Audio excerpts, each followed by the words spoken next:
என்ன நம்ம ரெண்டு பேரும் செத்துருவோம். அப்படிலாம் நீ நினைக்காதப்பா. மூசிக வாகனம் சிறிய வாகனம் அல்ல. பூமியை நோக்கி மூச்சு விட்டா பூமியிலிருந்து கபாலம்மா வெடிக்கும். அதிலே சட்டியிலே செண்டனை அமர்ந்திருக்கலாம் என்று வரமுடிந்து விநாயகர் பெருமானை வழியனுப்பி வைத்தார்.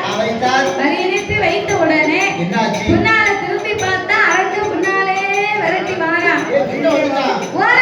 சிவனே எங்கு போனாலும் உண்மை சுட்டி இறைக்காம விட மாட்டேன்.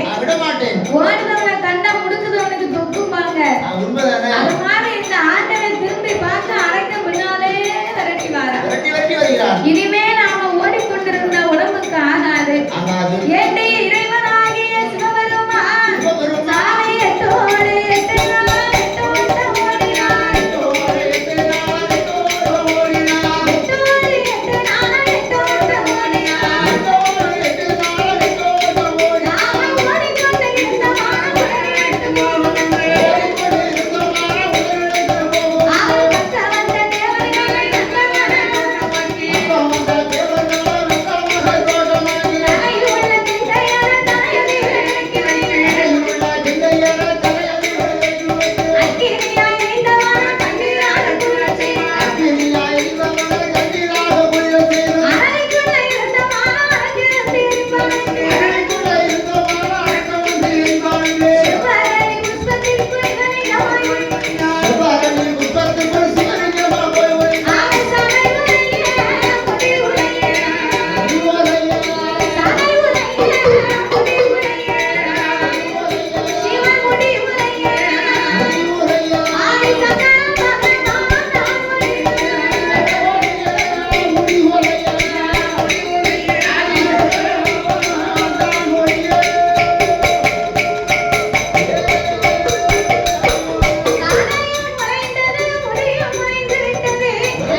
அப்ப இந்த இறைவனாகிய சிவபெருமான் ஆயர்வாடிக்கு மேற்கே யமுனை ஆற்றாம் கரை ஓரத்தில் வந்து தேவாதி தேவர்களை நந்தவனமாகவே முளைக்கச் செய்து மதனை இளனாக்கி ஐம்புலனை அடக்கி ஒடுக்கி சிவனடி உற்பத்திற்குள் சிவலிங்கமாகவே போய் ஒளிந்தார் சிவபெருமான். அந்த ஆண்டவன் உரைத்தனாக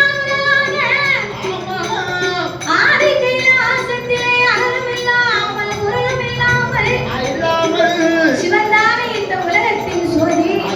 சிவனே இல்லை நான் இந்த உலகம் எப்படி இருக்கும்?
ஒருவேளை ஆண்டவனுக்கு அரக்கனான ஏதாவது அழிவு ஆபத்து வந்திருக்குமா?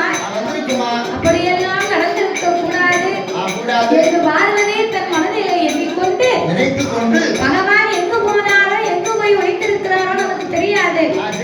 ஆனாலும் ஈரேழு 14 லோகத்திலேயும் சிவபெருமானை நாம போய் தேடி பார்ப்போம். இந்திரலோகம், அந்திரலோகம், சந்திரலோகம், வாயுலோகம், அருணலோகம், சக்திலோகம், தனலோகம், சிவலோகம், பூலோகம், இந்த ஈரேழு 14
காணவில்லை. கட்டிய கணவனை காணும்னா காலையில வேலைக்கு போற மனுஷன் சாயந்தரம் 5 மணிக்கு ரைட்டா வந்துருவாரு. 5 மணிக்கு வந்த 5:15 மணி ஆயிட்டுன்னா இந்த பெண்ணா வந்த கட்டி மணி எது செய்வா? ஐயோ நம்ம வீட்டுக்காரர் எப்போது 5 மணிக்கு வந்துருவாரு. 5:15 ஆகி போச்சு. இன்னும் ஆளை காணுமே. எங்க போறான்னு தெரியலையே.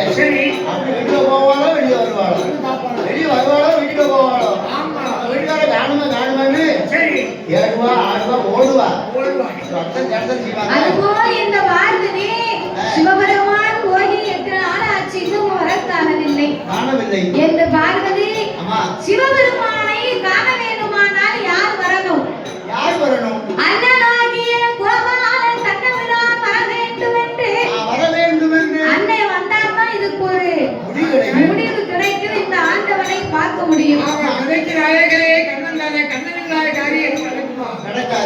அதனால் அண்ணனாகிய கோபால கண்ணனை அழைக்க வேண்டும் என்று ஆதிசக்தி அம்பிகை உமா மகேஸ்வரி ஆகப்பட்டவள் அச்சுதனாகிய எம்பெருமானை வரவழைத்து அண்ணா கோபால கண்ணா ஆண்டவன் போய் 8 நாளாச்சு.